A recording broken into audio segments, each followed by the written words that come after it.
नमस्ते दोस्तों। आज हम आपको जापान की रहस्यमयी और मिसअंडरस्टूड कल्चरल फिगर्स के बारे में बताएंगे। कीशा कीशा जिनकी दुनिया हमेशा से ही रहस्यों से घिरी रही है। उनके बारे में कई तरह की कहानियां और थ्योरीज हैं जो आज भी लोगों के बीच चर्चा का विषय बनी हुई हैं। तो चलिए आज हम अनकवर करते हैं 5 अनोखी कहानियां और थ्योरीज जो गीशा के रहस्यमयी जीवन और उनकी परंपराओं से जुड़ी हैं। अगर आप भी इन रहस्यों के बारे में जानने के लिए उत्सुक हैं, तो यह वीडियो अंत तक देखें। तो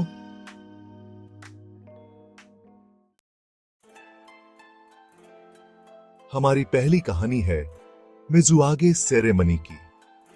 यह एक ऐसा रिवाज है जो सदियों से जापानी संस्कृति का हिस्सा रहा है। मिजुआगे गीशा जीवन का एक बेहद विवादित और गलत समझा जाने वाला हिस्सा है।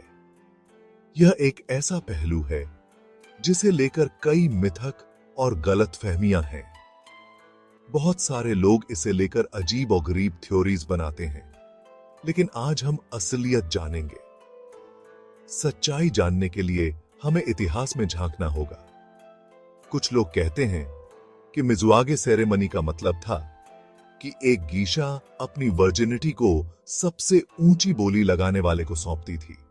यह एक बहुत ही विवादास्पद धारणा है, मतलब जैसे कोई नीलामी लग रही हो। लेकिन क्या यह सच है? लेकिन दोस्तों, यह धारणा पूरी तरह से गलत है। मिजुआगे सेरेमनी असल में एक सिंबॉलिक रिवाज था।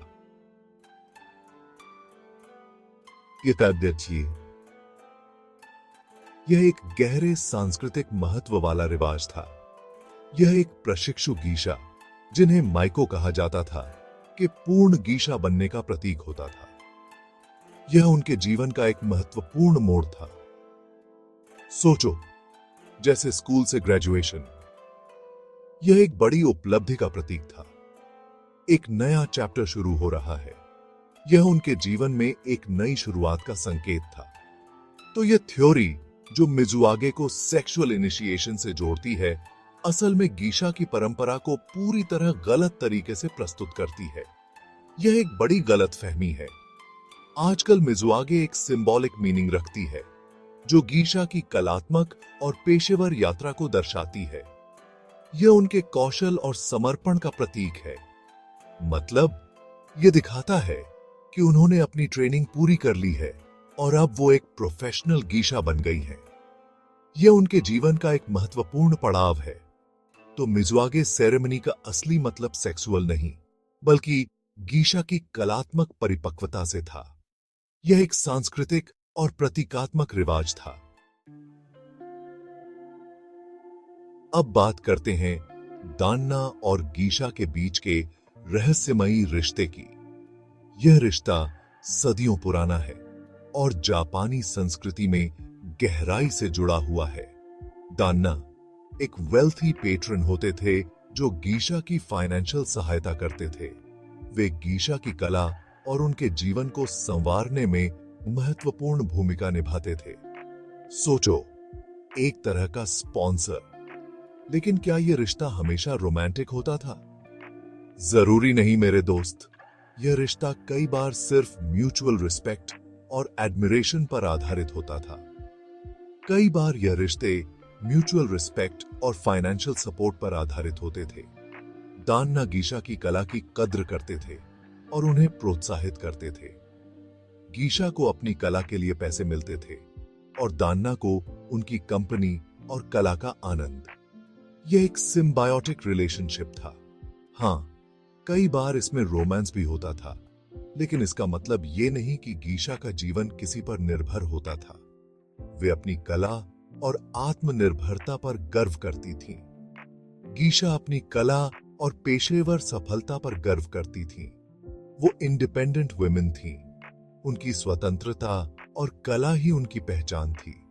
दान्ना का रोल गीशा के जीवन में बहुत अहम था।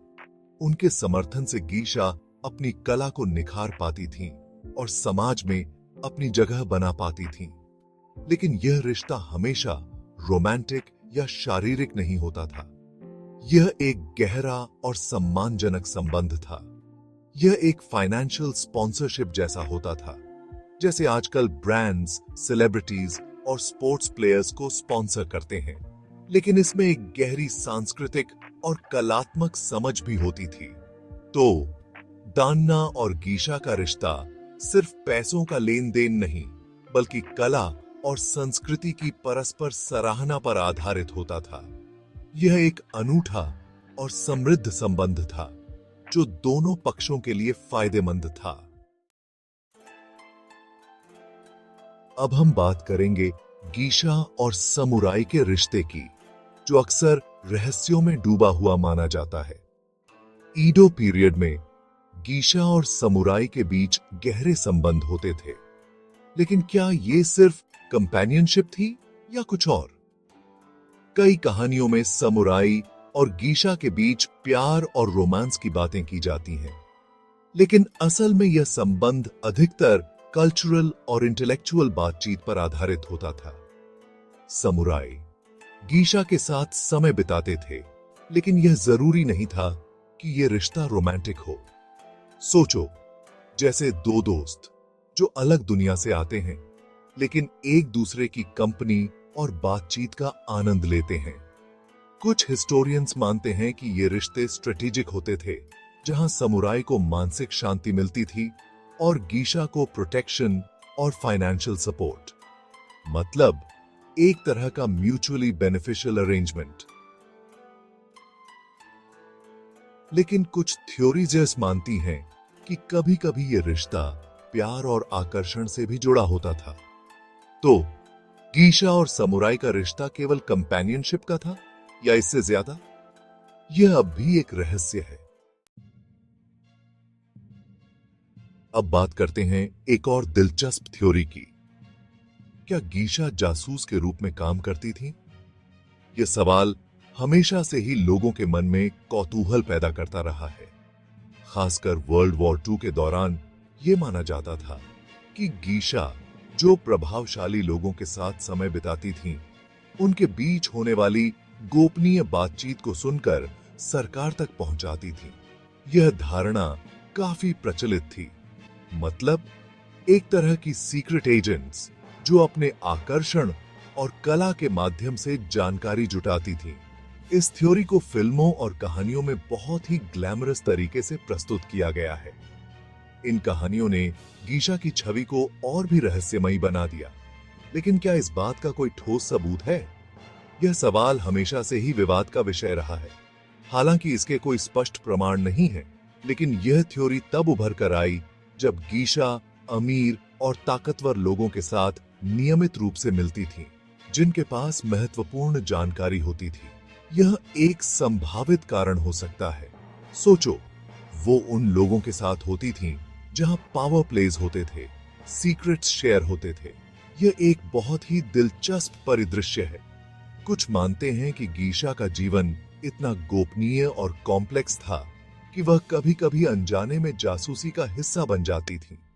यह एक अनजानी सच्चाई हो सकती है। मतलब हो सकता है उन्हें पता भी न हो कि वो क्या सुन रही हैं। यह एक बहुत ही पेचीदा स्थिति है। तो यह थ्योरी अब भी रहस्यमयी है और इसके सच होने के बारे में हम सिर्फ अटकलें ही लगा सकते हैं।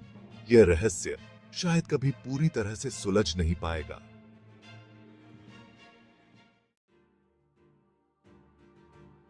अब हम बात करेंगे गीशा के आइकॉनिक सफेद मेकअप के बारे में। यह मेकअप गीशा के व्यक्तित्व का एक मुख्य हिस्सा होता था, जो उन्हें एक अनोखी और रहस्यमयी उपस्थिति देता था। लेकिन क्या आप जानते हैं कि इस मेकअप का असली कारण क्या था? पुराने जमाने में जब चाय घरों में सिर्फ मोमबत्तियों की रोशनी होती थी, यह सफेद चेहरा डिम लाइट में भी चमकता था। सोचो, एक डार्क रूम में अचानक एक सफेद चेहरा, कितना ड्रामेटिक लगता होगा। कुछ लोगों का मानना है कि यह मेकअप एक प्रकार का मास्क था, जो गीशा को अपनी पहचान छुपाने और एक रहस्यमयी व्यक्तित्व बनाए रखने में मदद करता था। मतलब एक तरह से वो अपनी असली पहचान को दुनिया से छुपा रही होती थीं। इससे गीशा की असली पहचान को छिपाया जा सकता था, जो उन्हें और भी अधिक आकर्षक और सम्मोहक बनाता था। तो इस सफेद मेकअप का उद्देश्य सिर्फ सौंदर्य नहीं था, बल्कि यह गीशा के व्यक्तित्व का एक रहस्यमयी पहलू भी था। साथ ही तो दोस्तों, ये थी गीशा से जुड़ी 5 रहस्यमयी कहानियां और थ्योरीज। हमने देखा कि गीशा का जीवन मिथ्स, कला और वास्तविकता का एक अनूठा मिश्रण था। गीशा केवल परफॉर्मर्स नहीं थी, बल्कि वे जापानी समाज और संस्कृति की बहुत महत्वपूर्ण और प्रभावशाली हस्ती थीं। अगर आपको यह वीडियो पसंद आया हो, ऐसे ही और ऐतिहासिक और सांस्कृतिक कहानियों के लिए लाइक करें, शेयर करें और हमें कमेंट करके बताएं कि कौन सी कहानी या थ्योरी आपको सबसे अधिक दिलचस्प लगी। देखते रहने के लिए धन्यवाद। जल्द ही मिलते हैं एक नई कहानी के साथ।